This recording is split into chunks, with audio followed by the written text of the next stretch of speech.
الحمد لله رب العالمين والعاقبة للمتقين والصلاة والسلام على سيد المرسلين وعلى آله وأصحابه أجمعين. أما بعد فأعوذ بالله من الشيطان الرجيم. بسم الله الرحمن الرحيم. ورتل القرآن ترتيلا. صدق الله العظيم. إن الله وملائكته يصلون على النبي يا أيها الذين آمنوا صلوا عليه وسلموا تسليما. اللهم صل على سيدنا مولانا محمد وعلى آل سيدنا ومولانا محمد معدن الجود والكرم وعلى آله وبارك وسلم. Programme online Quran learning classes میں آپ کا میزبان قاری محمد طاہر عباس حاضر خدمت ہے. السلام علیکم ورحمۃ اللہ. آپ کو خوش آمدید کہتا ہے.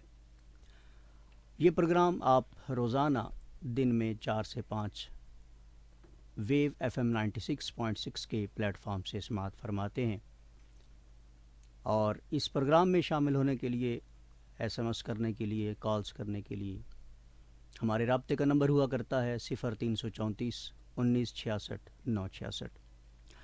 اور سامعین، اس پروگرام کو آپ یوٹیوب اور فیس بک پر بھی سماعت فرما سکتے ہیں، دیکھ سکتے ہیں.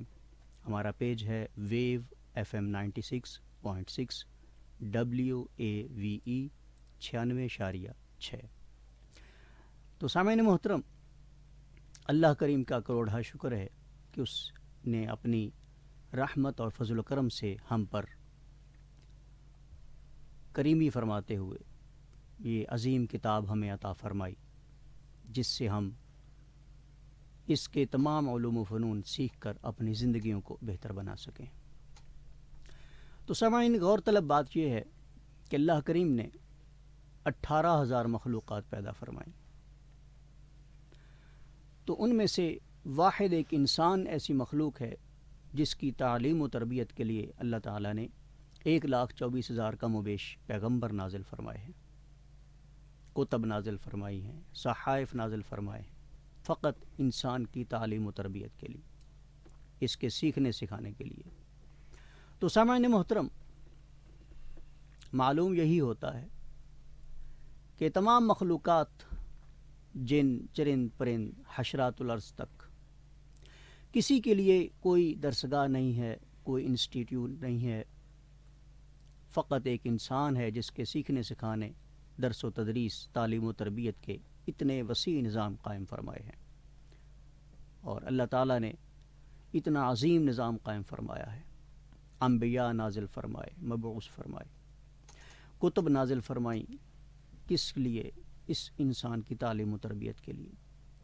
تو اللہ تعالیٰ کی کتنی کریم ذات ہے، کتنی غفور ذات ہے، کتنی رحمان و رحیم ذات ہے کہ اس رب العالمین نے ہمارے سیکھنے سکھانے کے لیے اتنا عظیم انتظام فرمایا. تو سامعین محترم، جہاں تک قوانین اور ضابطوں کی بات ہے، تو اس کی حقیقت کو اگر جانا جائے کہ قوانین اور ضابطے کیوں بنائے جاتے ہیں، حدیں کیوں باندھی جاتی ہیں، تو اس کی کئی حکمتوں میں سے جو حکمت سمجھ میں آتی ہے وہ یہی ہے، اس کی زندگی کے قانون بنائے گئے، اور سب سے بڑا قانون اللہ نے قرآن دیا ہے کہ اس قرآن میں تم اپنی زندگی کے تمام ضابطوں کو دیکھو، ان کو اپناؤ اور ان کے مطابق اپنی زندگی ڈھال لو. تو قرآن ایک ضابطۂ حیات کہلاتا ہے، اور حقیقت میں یہ ضابطۂ حیات انسان کے لیے ہے، کسی اور مخلوق کے لیے نہیں. تو سامعین محترم، جہاں تک قوانین کی بات ہے تو ہر ایک شے میں، ہر ایک شعبے میں قوانین ہیں. کوئی ایسا شعبہ نہیں ہے جس میں قوانین نہیں ہیں، ضابطے نہیں ہیں، قواعد و ضوابط نہیں ہے. تو کسی بھی شعبے میں چلے جائیں، حتیٰ کہ سپورٹس میں چلے جائیں. یہ بچے جب کھیلتے ہیں، تو میں نے کئی بار خود اس چیز پر غور کیا کہ جب بچے کھیلتے ہیں تو وہ ایک دوسرے کو قانون بناتے ہیں کھیل کا، کہ اس کھیل کا یہ قانون ہے، تم نے ایسے کرنا ہے، میں نے ایسے کرنا ہے. تو ایک چھوٹے سے کھیل میں بھی وہ وہ قانون بناتے، بچے ہو کر قانون بناتے ہیں کہ اگر تم نے ایسا کیا تو ایسا ہو جائے گا، کھیل اس طرح خراب ہو جائے گا، ٹھیک ہے۔ تو جہاں تمام کھیل و کود میں بچوں تک جو ہے وہ ایک ذہن پایا جاتا ہے، ایک کنسیپٹ پایا جاتا ہے کہ کوئی بھی شے جو ہے وہ قانون کے بغیر کامیاب نہیں ہے، ضابطے کے بغیر کامیاب نہیں ہے۔ تو جب کھیل کود میں بھی ضابطہ ہے، قانون ہے، تو پھر باقی کیا کسر رہ گئی؟ تو سامعین محترم، قرآن کریم اتنی عظیم کتاب کے سیکھنے کے کیا ضابطے نہیں ہوں گے؟ اگر کھیل کود تک میں جب وہ ضابطے ہیں، قوانین ہیں، تو پھر یہ قرآن کریم کا سیکھنا تو بہت بڑی بات ہے، بہت اعلیٰ درجہ ہے، بدرجہ اولا جو ہے وہ اس کا سیکھنا اور اس کے قوانین کو سیکھنا، اس کے ضابطوں کو سیکھنا کتنا اہم ہو، کیونکہ جس کی بنیاد پر ہماری زندگیاں ہیں، ہماری دنیا کی زندگی ہے، آخرت کی زندگی ہے۔ تو سامعین محترم، پتہ یہ چلا کہ قانون اور ضابطوں کے بغیر زندگی ادھوری ہے۔ تو جب ہر شعبے میں قانون ہے، ہر شعبے میں ضابطہ ہے، ٹریفک قوانین دیکھ لیجئے کہ اگر کوئی شخص ٹریفک قوانین کو ملحوظ نہیں رکھتا تو وہ حادثے کا شکار ہو جاتا ہے، نقصان اٹھاتا ہے، جسمانی طور پر بھی۔ تو اسی طرح دو چیزیں ہیں، ایک ایمان ہے، ایک جان ہے۔ تو ایمان بچانے کے بھی قوانین بتا دیے گئے جو قرآن نے، آقا علیہ السلام نے بتائے کہ کہاں کون سا قانون جو وہ اپناؤ گے تو تمہارا ایمان بچ سکتا ہے، اور اگر نہ اپناؤ گے تو تمہارا ایمان چلا جائے گا۔ اور جان بچانے کی بھی بات یہی آئی، جان بچانا بھی فرض قرار دیا گیا کہ کون سا ایسا قانون تم اپناؤ تو آپ کی جان بچ سکتی ہے، نہ اپناؤ تو جان چلی جائے گی۔ تو ایمان اور جان کا بچانا جو ہے یہ قوانین کے تحت ہی ممکن ہو سکتا ہے۔ اگر ہم قوانین اور ضابطوں کے خلاف چلیں گے تو نہ ایمان بچے گا، نہ جان بچے گی۔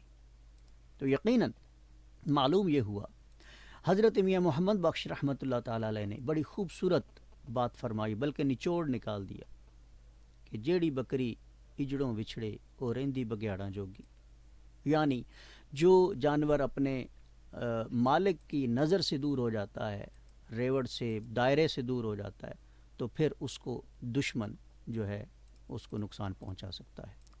یعنی معلوم یہ سمجھانا یہ چاہتے ہیں میاں صاحب کہ جو شخص بھی اپنے آپ کو دین، شریعت اور قانون کے دائرے سے باہر اپنے آپ کو لے جائے، اپنے آپ کو باہر کر دے، تو پھر اس کو طرح طرح کے نقصانات ہو سکتے ہیں، اس کے جانی نقصانات بھی ہو سکتے ہیں، ایمانی نقصانات بھی ہو سکتے ہیں، دنیاوی نقصانات بھی ہو سکتے ہیں، اخروی نقصانات بھی ہو سکتے ہیں، ٹھیک ہے۔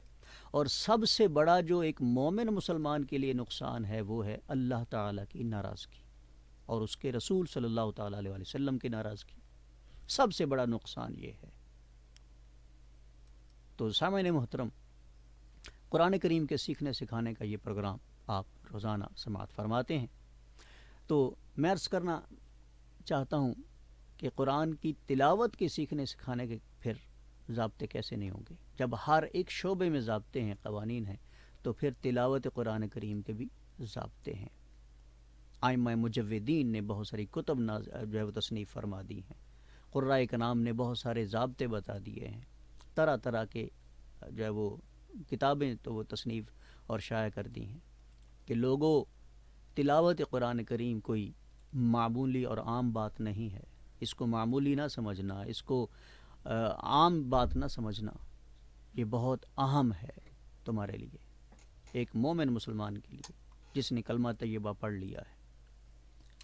اور میں پھر عرض کر دوں، پہلے پروگرام میں بھی میں نے یہ بات واضح کی تھی کہ کوئی بھی شخص یہ ذہن میں مت رکھے کہ یہ علم تجوید و قرات کے قوانین کا سیکھنا، ضابطوں کا سیکھنا صرف مخصوص لوگوں کے لیے ہے، جنہوں نے قاری بننا ہے۔ ایسا ہرگز نہیں ہے۔ علم تجوید و قرات جہاں تک تصحیح حروف اور تلفظ کی بات ہے، اتنا جو ہے وہ فرض عین ہے ہر مسلمان مرد و عورت پر، کوئی بھی شخص اس سے منحرف نہیں ہو سکتا۔ راہ فرار حاصل نہیں کر سکتا، اپنی من مرضی نہیں کر سکتا کہ جیسے مرضی جیسے انداز میں پڑھنا چاہے وہ پڑھ سکتا ہے، ہرگز ایسا نہیں ہے۔ کم از کم تصحیح حروف اور تلفظ کی جو بنیادی چیزیں ہیں ان کا سیکھنا فرض عین قرار دیا گیا ہے۔ یہ میں نہیں کہہ رہا بلکہ ائمہ مجودین نے یہ فیصلہ دیا ہے، قراء کرام نے فیصلہ دیا ہے۔ تو کہ رب قاری للقرآن والقرآن یلعنہ، یہاں تک فرما دیا ہے کہ جو شخص قرآن کی تلاوت کرتا ہے، اس کو سمجھنے کی کوشش کرتا ہے، اس پر عمل کرنے کی کوشش کرتا ہے، تو بعض قاری ایسے ہیں، پڑھنے والے ایسے ہیں، تلاوت کرنے والے ایسے ہیں کہ قرآن خود ان پر لعنت کرتا ہے۔ تو سامعین محترم، کتنی عجیب بات ہے۔ تو اہمیت کو جانیں، غرض و غایت کو جانیں، اس کی فرضیت کو جو ہے وہ حقیقی معنوں میں جو ہے وہ جاننے کی کوشش کریں۔ تو سامعین محترم، آج کچھ اصطلاحات ضروریہ کی بات کریں گے۔ بہت ساری باتیں دوبارہ دہرائی جائیں گی تاکہ یادداشت کا پتہ چلے، اور یہ بار بار کام کرنے والا ہے، بار بار مشق کرنے والی چیز ہے۔ یعنی علم تجوید میں بار بار مشق کرنا، ہر ایک شے کا، مخارج حروف کا، صفات کا اور تلفظ کا، ہر ایک چیز کا بار بار دہرانا جو ہے یہ ضروری ہے۔ اگر بار بار یہ چیزیں دہرائی نہ جائیں، مشق نہ کی جائے تو اس کا فائدہ نہیں ہوتا۔ تو سب سے پہلی جو اصطلاح ہے وہ حروف، یعنی الف سے یا تک تمام حروف جن کی تعداد 29 ہے۔ کتنی تعداد ہے؟ 29۔ اور دوسرے نمبر پر حروف متشابہ، یہ بہت اہم بات ہے۔ متشابہ یعنی ملتے جلتے، جن کی شباہت شکل بظاہر آپس میں مل جاتی ہے، ٹھیک ہے؟ یعنی وہ حروف جن کی بظاہر شکل جو ہے وہ آپس میں مل جاتی، ان کو حروف متشابہ کہتے ہیں۔ کیا کہتے ہیں؟ متشابہ۔ حروف متشابہ۔ متشابہ کا معنی ملنا جلنا، یعنی کہ ایک جیسا ہونا۔ تو وہ جیسے با، تا، عین، غین، قا، غا، صاد، ضاد، ٹھیک ہے؟ تو حروف غیر متشابہ جن کی شکل ایک دوسرے سے ملتی نہ ہو، یعنی شکل کے اعتبار سے ان کی آپس میں جو ہے وہ ان کا ایک جیسا نہ ہونا پایا جائے، ٹھیک ہے؟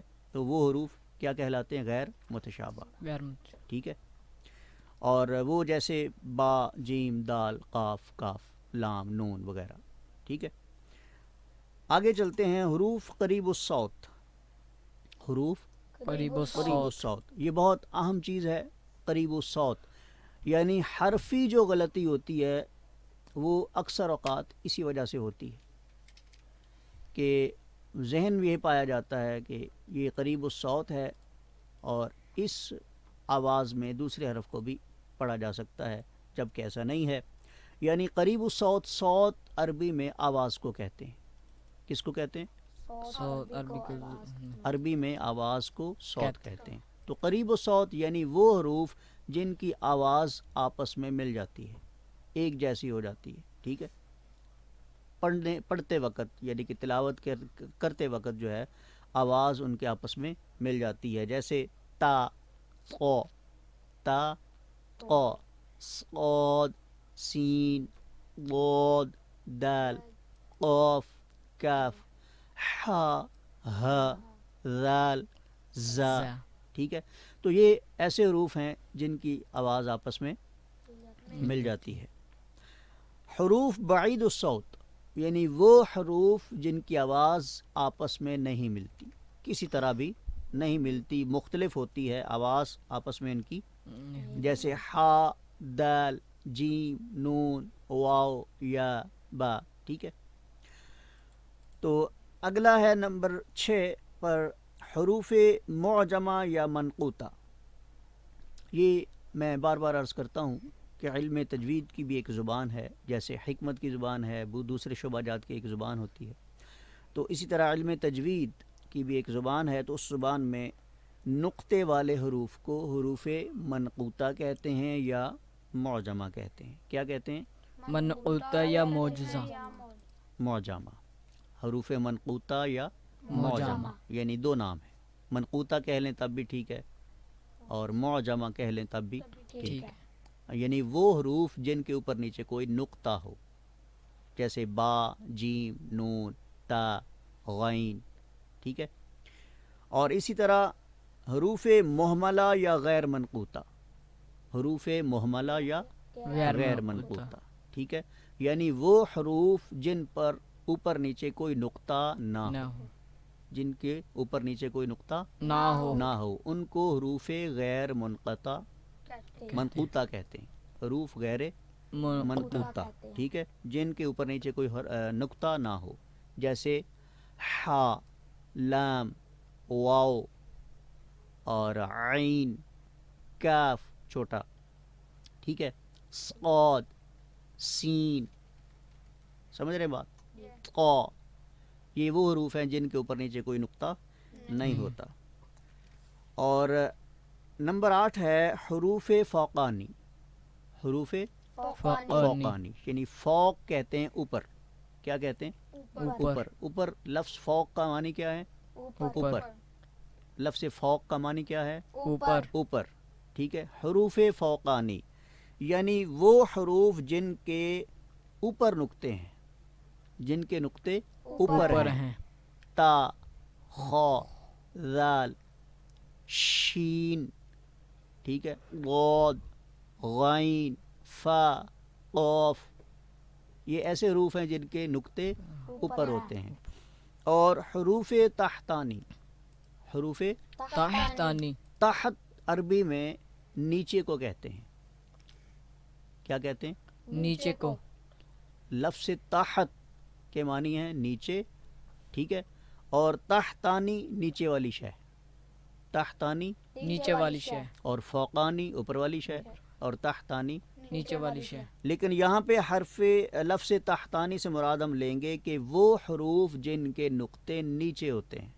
وہ حروف جن کے نقطے نیچے ہوتے ہیں. نیچے ہوتے ہیں، جیسے با، یا. کون سے حرف؟ با، یا. یا. ٹھیک ہے. جیم. سمجھ رہے بات؟ آگے چلتے ہیں. حروف متوسطہ. حروف متوسطہ. متوسطہ وسط سے ہے، اور وسط کے معنی آپ نے حروف حلقی میں اور حروف لسان میں بھی پڑھا تھا. درمیان کو کہتے ہیں. وسط کسے کہتے ہیں؟ درمیان. درمیان. درمیان وسط کہلاتا ہے. اور وسط سے متوسطہ یعنی کہ جو چیز درمیان میں ہو اسے عربی میں متوسطہ کہتے ہیں. جو چیز درمیان میں ہو اسے متوسطہ کہتے ہیں. کیا کہتے ہیں؟ متوسطہ. متوسطہ. ٹھیک ہے. اب یہاں پہ لفظ متوسطہ سے مراد کیا ہوگا کہ وہ حروف جن کے نقطے درمیان میں ہوتے ہیں. وہ حروف جن کے نقطے درمیان میں ہوتے ہیں. درمیان میں ہوتے ہیں، جیسے جیم، نون. نون. اور اسی طرح حروف حلقی. حروف حلقی آپ پڑھ چکے ہیں. ٹھیک ہے. اور کتنے حروف حلقی تھے؟ 6. اور حروف حلقی کو ہم نے کتنے حصوں میں تقسیم کیا؟ 3. شاباش. اور ان حلق کو جب ہم نے 3 حصوں میں تقسیم کیا تو اس کے الگ الگ نام رکھے تھے. جی. بولیے. جی. پہلا نام کیا تھا؟ اقصی حلق. شاباش. اقصی حلق کہاں ہوتا ہے؟ سینہ کے حلق کا قریب. کون سا حصہ؟ سینہ کے جو سینے کی طرف ہے. ٹھیک ہے. اور یہاں سے کتنے حروف ادا ہوتے ہیں؟ 2. کتنے؟ 2. کون کون سے؟ حمزہ، ہا. شاباش. اور اس سے آگے جو حرف حلق کا حصہ ہے وہ کیا کہلاتا ہے؟ وسط حلق. وسط حلق. حلق کا درمیان والا درمیان حصہ. یعنی گلے کا درمیان والا حصہ. یہاں کتنے حروف تھے؟ 2. تو سامعین آپ بھی توجہ فرمائیے اور پچھلے اسباق کو دہرانے کی کوشش کریں ان بچوں کے ساتھ.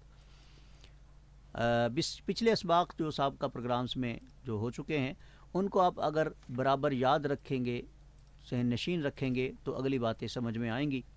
اگر وہ ذہن نشین نہیں ہوں گے، آپ بھول چکے ہوں گے، تو اگلی باتیں ہرگز سمجھ میں نہیں آئیں گی، کیونکہ ہم ایک ترتیب کے ساتھ چل رہے ہیں، مخارج حروف کی ترتیب کے ساتھ چل رہے ہیں.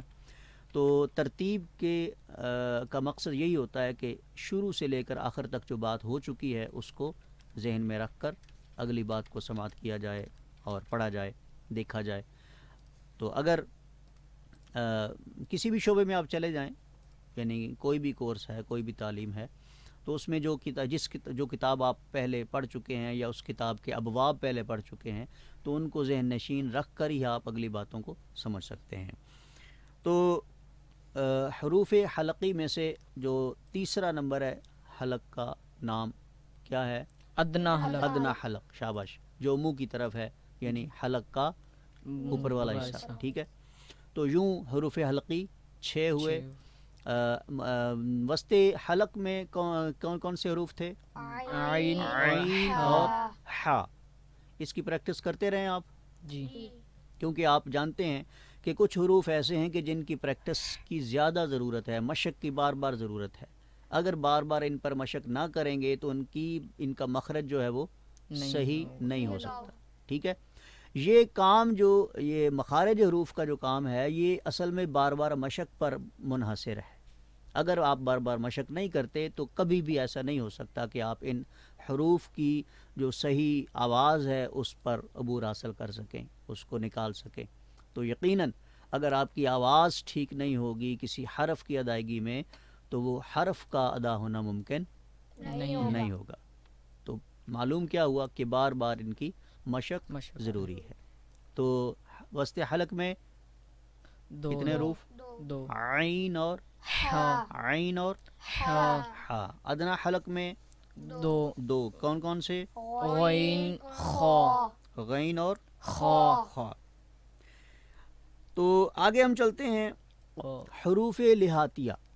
کون کون سے حروف؟ حروف لہاتیہ، لہاتیہ یعنی لہات علم تجوید کی زبان میں وہ جو قوا ہوتا ہے، تالو، ٹھیک ہے، اس کو کیا کہتے ہیں؟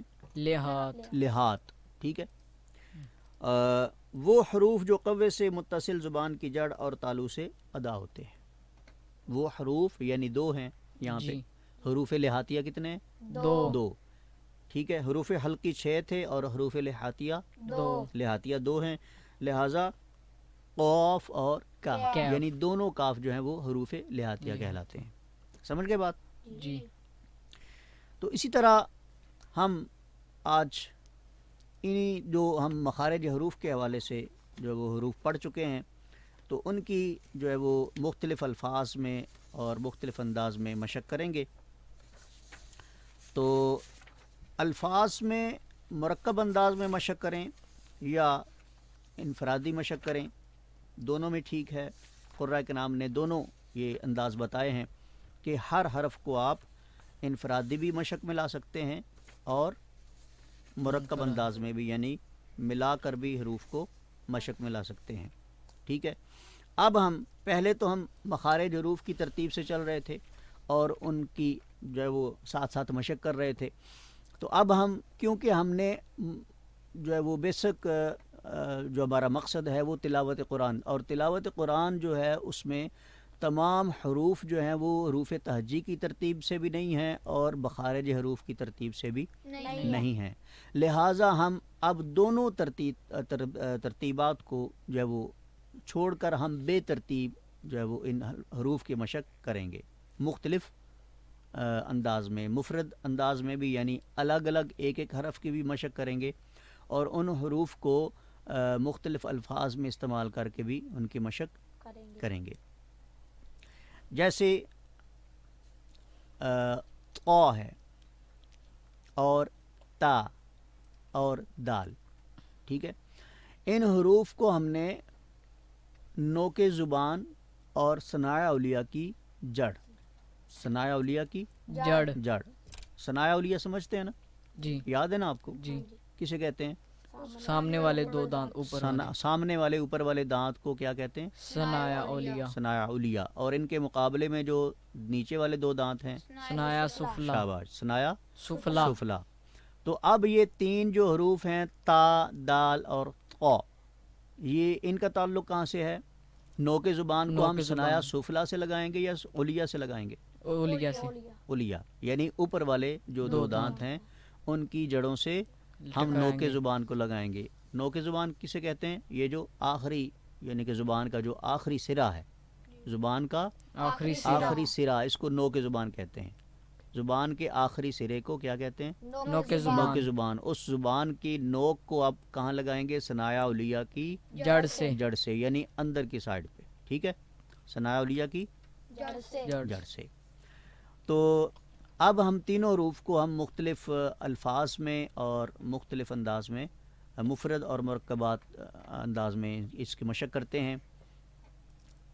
ات، ات، ات، تا ات، جو دو نقطوں والا ہے. ات، ات، ات، ات، ات، ات. اب اسی طرح حرف قا کو، تا جو ہے یہ ہم اس پر قلقلہ کی انشاءاللہ آگے بات آئے گی جب اس باب میں پہنچیں گے کہ کس حرف پر قلقلہ کرتے ہیں، کس حرف پر نہیں کرتے. لیکن یہاں پہ تھوڑی سی وضاحت کے لیے کہ تا اور قا میں تھوڑا سا فرق کرنا ہے. یعنی جب ان کو ساکن پڑھنا ہے، جب ان کے اوپر جزم پڑھنی ہے، تو یہ دونوں کا انداز ایک نہیں ہوگا. یعنی تا اور قا جیسے متحرک انداز میں ان کا انداز ایک نہیں ہے. ٹھیک ہے، تو اسی طرح ساکن شکل میں بھی ان کا انداز ایک نہیں ہے. تا جو باریک ہے دو نقطوں والی، اس پر ہم قلقلہ نہیں کریں گے. ٹھیک ہے، اور قا جو ہے اس پر ہم یعنی آواز کو قلقلہ کہتے ہیں آواز کو ابھارنا. ٹھیک ہے، آواز کو ابھارنا. پیچھے جیسے ہم حروف شجریہ میں حرف جیم پر یہ پڑھ چکے ہیں. ٹھیک ہے، حرف جیم بھی وہی ہے کہ جس پر ہم آواز کو ابھار کر اس کی مشق کرتے ہیں. آق، آق، اق، اق، اوق، اوق، آق، آق، اق، اق، اوق، اوق، آق، آق، اق، اق، اوق. اوق. ٹھیک ہے، قا کو میں بار بار کہہ رہا ہوں کہ اس کو پر کرتے وقت، اس کو ادا کرتے وقت آپ کے ہونٹ گول نہیں ہونے چاہیے. کیا نہیں ہونا چاہیے؟ بلکہ آواز کو آپ نے اندر سے مخرج کی جگہ سے پر کرنا ہے. ٹھیک ہے، آق، آق، اق، اق، اوق، اوق، قا، قا، قی، قی، قو. قو.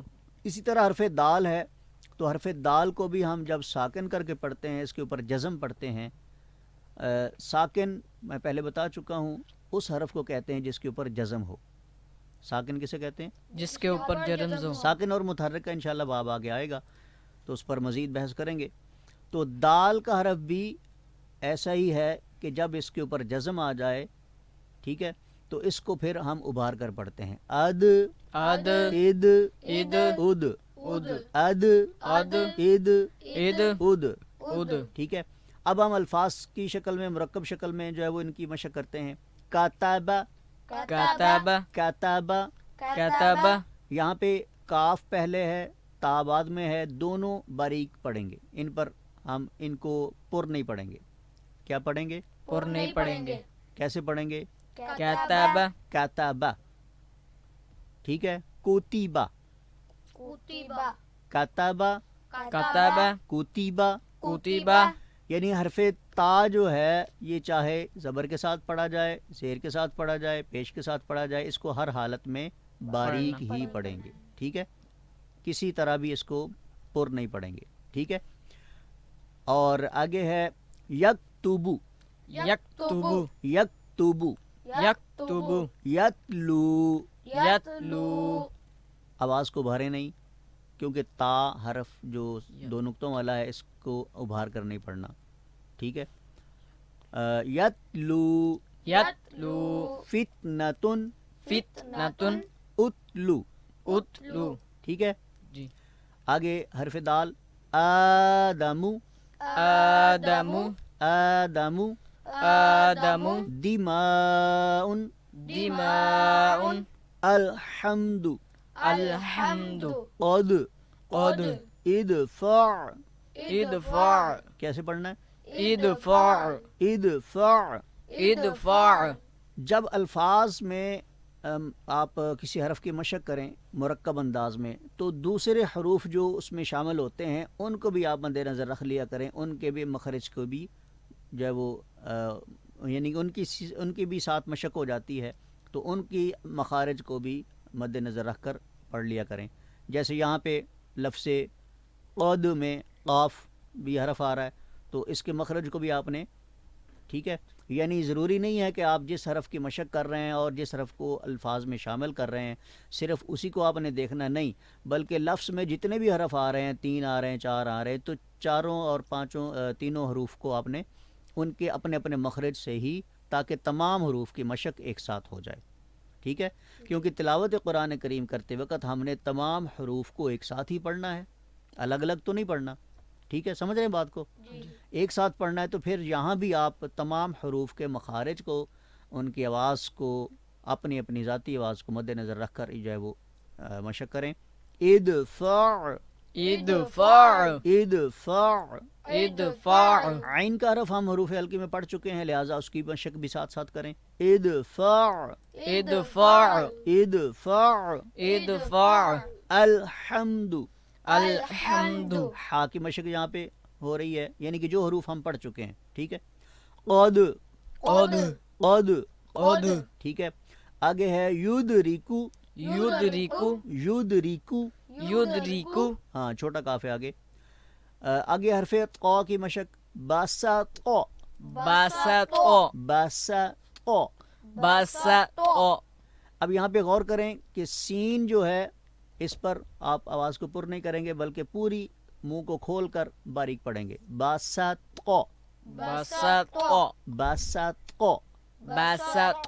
قا کو آپ پر پڑھیں گے، کیونکہ آپ جان چکے ہیں کہ حرف قا جو ہے ہر صورت میں، ہر انداز میں پر ہی پڑھا جائے گا، یعنی اس کی پر کرنے کی جو تفخیم کی صفت ہے، اس کو ہم مخرج کا حصہ سمجھیں گے اور اس کو چھوڑ کر، اس کو نظر انداز کر کے ہرگز ہرگز حرف قا کو ادا کرنے کی کوشش نہیں کریں گے، ٹھیک ہے. ہر جگہ پر جہاں بھی یہ حرف قا آئے، جزم کے ساتھ آئے، زبر کے ساتھ آئے، پیش کے ساتھ آئے، جس صورت میں بھی یہ حرف قا آئے گا یا حرف ضاد آئے گا تو ان کو ہم پر کر کے ہی پڑھیں گے، کیونکہ پر کر کے پڑھنا ان کی صفت خاصہ ہے. یہ ہم پیچھے جان چکے ہیں، پر کر کے ان حروف کو پڑھنا ہے صفت خاصہ ہے، اور صفت خاصہ وہ کہ جس کے بغیر ہم ان حروف کو ادا ہرگز نہیں کر سکتے، ٹھیک ہے. باطل باطل باطل. باطل.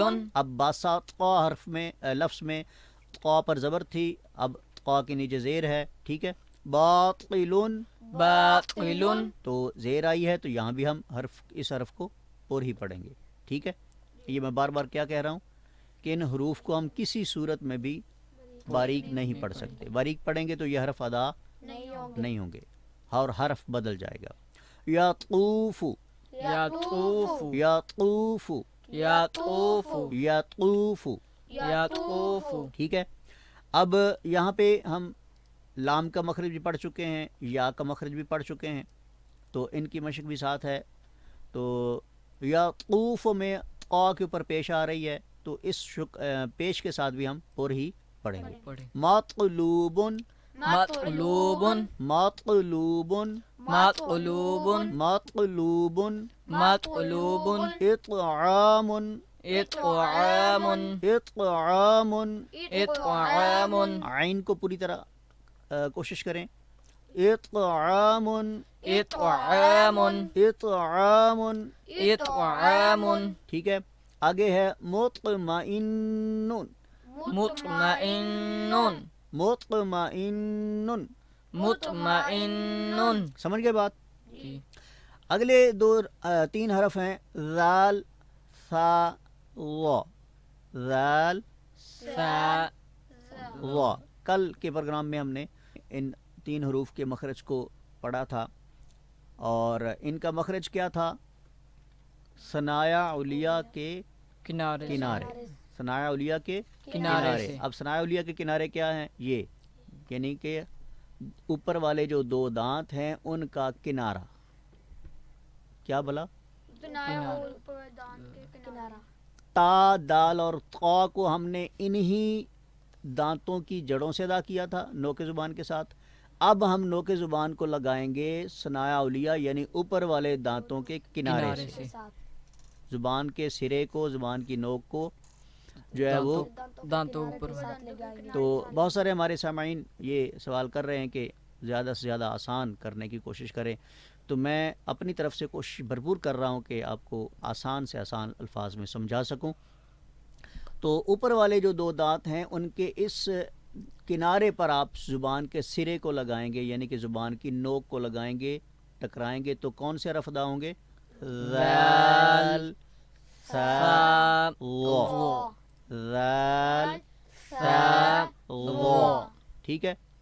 اب یہاں پہ میں شاید پہلے بھی پروگرام میں عرض کر چکا ہوں کہ انفرادی طور پر بھی آپ ان حروف کے نام لیں گے، کیونکہ ہر حرف کا ایک نام ہے. اسی طرح تو ان حروف کے نام کے ادا کرتے وقت بھی آپ نے اس کے جو تقاضے ہیں مد کے ہیں وہ بھی آپ ملحوظ رکھیں گے. تو دال میں حرف دال کے ادا کرتے وقت چونکہ بڑی مد ہے جس کی آواز 5 الف کے برابر ہے، 3 الف کے برابر بھی ہے، تو اس کو ہم کیسے پڑھیں گے؟ ذال، ذال. آگے ہے ثا، ثا، سا، ظا، ظا، ظا. ظا. تو جیسے ہم نے پر کر کے پڑھنے کی بات قا کے لیے کی ہے، سیم اسی طرح ہم حرف ظا کے لیے کریں گے. حرف ظا بھی انہی حروف میں سے ہے کہ جو حروف ہمیشہ پر پڑھے جاتے ہیں. ٹھیک ہے. پر پڑھنے کی جو صفت خاصہ ان کے مخرج کا حصہ ہے. ٹھیک ہے. تو حرف ظا جو ہے یہ بھی ان میں شامل ہے. ٹھیک ہے. حرف ضاد، حرف قا اور حرف ظا، یہ وہ حروف ہیں جن کو ہمیشہ ہم پر ہی پڑھیں گے. اگر پر نہیں پڑھیں گے تو یہ حرف ادا نہیں ہوں گے. سمجھ رہے بات کو؟ حرف ظا، ظا. تو میں پھر سے کہہ رہا ہوں کہ پر حروف کو پڑھتے وقت آپ منہ کو گول نہیں کریں، بلکہ حرف کے مخرج میں جو ہے وہ آواز کو پر کریں، موٹا پڑھیں. ظا، ظا، ظا، او، او، او، اذ، او، اذ، او، اذ، او، اذ، او، اذ، ظا، ظا، ظی، ظی، ظو، ظو، ظا، ظا، ظی، ظی، ظو، ظو، ظا، ظا، ظی، ظی، ظو. ظو. سمجھ رہے ہیں بات؟ اسی طرح یعنی نوک زبان جو ہے، زبان کا جو سرا ہے سامنے والے 2 دانتوں کے کنارے سے لگاتے وقت آپ نے سختی سے کام نہیں لینا بلکہ نرمی سے کام لینا ہے. کیا بولا؟ سختی سے سختی سے کام نہیں لینا، یعنی کہ سختی سے نہیں ٹکرائیں گے بلکہ نرمی سے ٹکرائیں گے. ٹھیک ہے. تینوں حروف کے ادا کرتے وقت ہم نوک زبان کو ثنایا اولیہ کے کنارے سے ٹکرائیں گے. نرمی سے ٹکرائیں گے. سمجھ رہے بات؟ جی. اسی طرح ہم ان حروف کی ہم مفرد انداز میں بھی اور مرکب انداز میں بھی مشق کرنے کی کوشش کرتے ہیں. پہلے ہے ذال، ذال، از، از، اذ، اذ، اذ، اذ، از، از، اذ، اذ، اذ. اذ. اب یہ جو حرف ذال ہے اور حرف ظا ہے، یہ جب ان کی آواز بدلتی ہے تو حرف ذال کی اور ظا کی بجائے زے کی آواز آ جاتی ہے. بدل کر کون سی آواز آ جاتی؟ زے کی. زے کی. یعنی ان حروف کے ہم جب ان کے اپنے مخرج سے ان کو ادا نہیں کرتے تو کون سا حرف پڑھا جاتا ہے؟ زا. ٹھیک ہے. تو اس طرح حرف سے بدل جاتا ہے، اور حرف سے بدل جائے تو یہ کس غلطی میں شمار ہوتا ہے؟ لحن جلی. لحن جلی. جلی، بڑی غلطی. لحن جلی بڑی غلطی کہلاتی. جی. بولیے. جی. اور لحن خفی چھوٹی غلطی. ٹھیک ہے. اور حرف سے بدلنا یہ کس غلطی میں شامل ہے؟ لحن جلی. لحن جلی میں. بڑی غلطی میں شامل ہے. اور بڑی غلطی جو ہے لحن جلی جو ہے وہ ائمہ مجودین نے کیا فرمایا اس کے بارے میں؟ حرام ہے. لحن جلی کے ساتھ قرآن کریم پڑھنا حرام ہے. ٹھیک ہے. آگے ہے حرف ثا، اس، اس، اس، اس، اس، اس، اس، اس، اس، اس، اس، اس، سا، سا، سی، سی، سو، سو، ذا، ذا، ذی، ذی، ذو.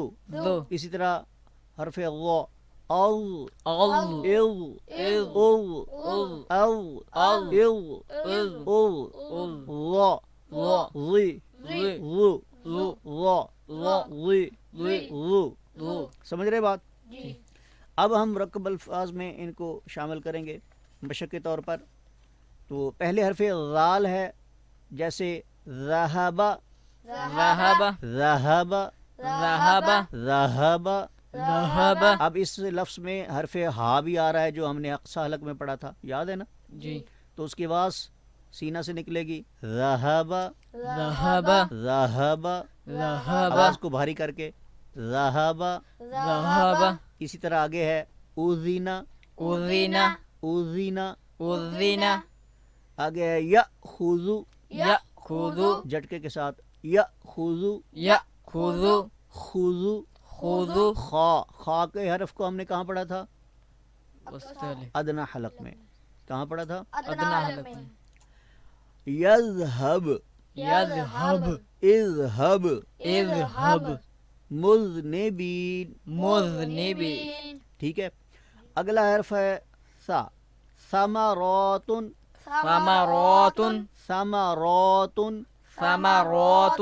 را کے بارے میں نے بتایا تھا کہ جب اس کے اوپر زبر آئے تو یہ کیسے پڑھا جاتا ہے؟ پر پڑھا جاتا ہے.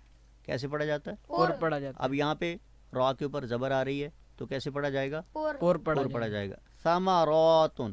ثمرات. آگے لفظ ہے آثمین، آثمین. آثمین. آثمین. یغاث، یغاث یغاث. یغاث. غین کے حرف کو ہم کہاں پڑھ چکے ہیں؟ ادنا حلق. ادنا حلق میں. شاباش. یغاث. یغاث. اور یا کے حرف کو کہاں پڑھ چکے ہیں؟ جہاں ہم نے حرف یا کو بطور مخرج لیا تھا،